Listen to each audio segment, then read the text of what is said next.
Hi, I'm Robert Chisholm from Chisholm Chisholm Kilpatrick. I'm a founding partner here. Today I'm joined by Brad Hennings, also a partner in the firm. And today, Brad, we're going to be talking about a question we get so many times from clients. What should I bring to my compensation and pension exam? So a compensation and pension exam is one of the most important steps in the VA disability claim world. And it's easy to overthink it. But it's really important because when you're trying to prove your claim for VA benefits, one of the most important things to show is that your condition, whatever happened to you in service, is related to what you're suffering from or being disabled from today. And whether that's a physical injury or a psychological injury, you're going to need a medical examination.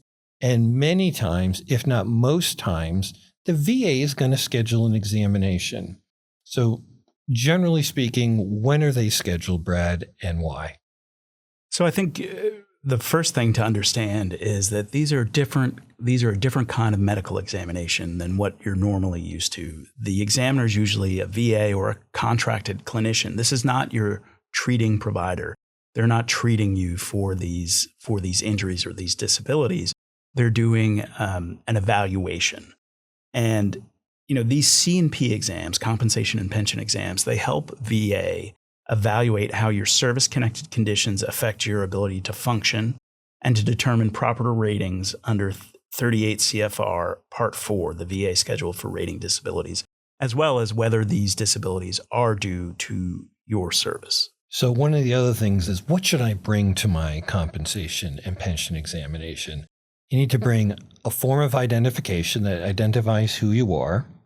If you have any symptom notes or logs, that is written documentation saying, look, I have headaches 3 times a day. I have ringing in my ear 24 hours a day, things like that.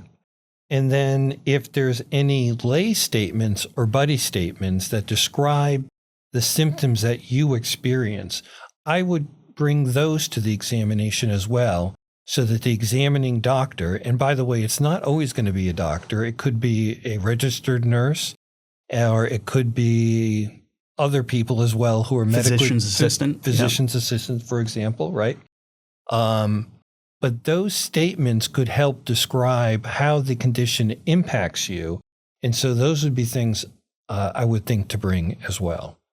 I agree. And in addition to those things, I think you want to bring any recent private treatment records that you have about these disabilities, or medical opinions if you have those as well.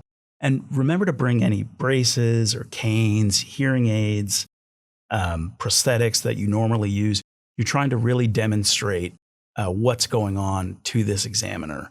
Now, that being said, the C&P examiner may consider these things that you've brought. They may not want them. You never know, but it's better to be a little over-inclusive and provide that to them to give them a full picture of your disability and how it's affecting you and the functional impacts on your day-to-day life. In terms of what you say and how you act at the examination, first of all, don't exaggerate, but be specific and be honest. Do not minimize your symptoms. Describe functional limitations in your life. For example, I can only stand for 10 minutes at a time without experiencing pain. I can only sit 30 minutes at a time without experiencing pain. If the pain varies in the weather, whether it's raining or whether it's dry out, I would describe those things. If you have good days and bad days, I would describe those things. Avoid saying I'm fine today without explaining fluctuation. Like you might be having a good day that day, but yesterday you may have been in bed all day because the pain was so excruciating. So make sure you explain thoroughly how the condition impacts you. And do not assume the examiner will read between the lines. Say everything so that it's on the record.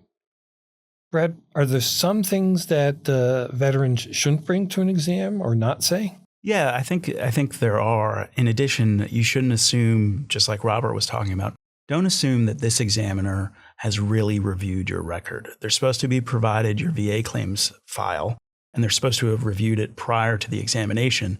But we know for a variety of reasons that doesn't always happen. So never assume that they really know the history of your disability. Be very clear, be very explicit as to the history and how it currently affects you. Don't bring new claim forms like the 21526EZ. These go to the regional office, not the examiner, not the VHA or the Veterans Health Administration. Don't argue or debate the law or the ratings with the examiner. That's not going to serve you well. You want to stay focused on your individual situation. Again, the functional impacts and the symptoms that you're suffering from. And this is a big one, and I know a lot of folks want to do this, do not record the exam without getting VA's permission. There's a regulatory provision, 38 CFR 1.218, that limits recordings. Again, you need to get that permission because the last thing you want to do is have this examination blow up in your face for that reason. Brad, can a client say, "Hey, doc, what are you writing down there right now? I want to see it."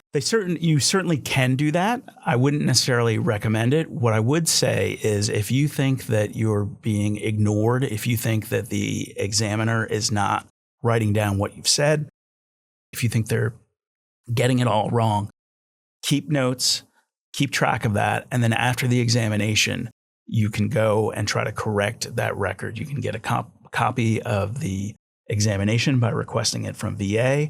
And you can write in and explain all the reasons why they got it wrong or some of the irregularities during that examination. Yeah, and I think this is a really important point because let's be honest, sometimes you get the feeling that the examining person is not writing everything down. It's important not to get into a confrontation with them. It's important to make the note, as you said. Always request your examination after the fact. There's a VA Form 20-10206. Freedom of Information Act, Privacy Act request. You submit it to the VA, you get the exam, you go through it, and then you can respond to it in writing, or if you wanted to have a hearing down the line, respond to it at the hearing. So that would be an important way to handle it, as opposed to a more confrontational style in the moment. Look, C&P exams are really important to the process. You have to attend them. You should not avoid going to them. But remember, you can request the exam and you can respond to the exam. So that's really important. And Brad, sometimes the exams are good.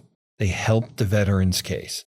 I'm not saying that's all the time, but sometimes that happens. And then the VA does the right thing the first time and rates the case appropriately. Absolutely. The VA is doing literally millions of exams now as part of the benefits process.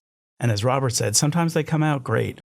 The fact, though, is that these examiners are given a very small amount of time to spend on each individual examination.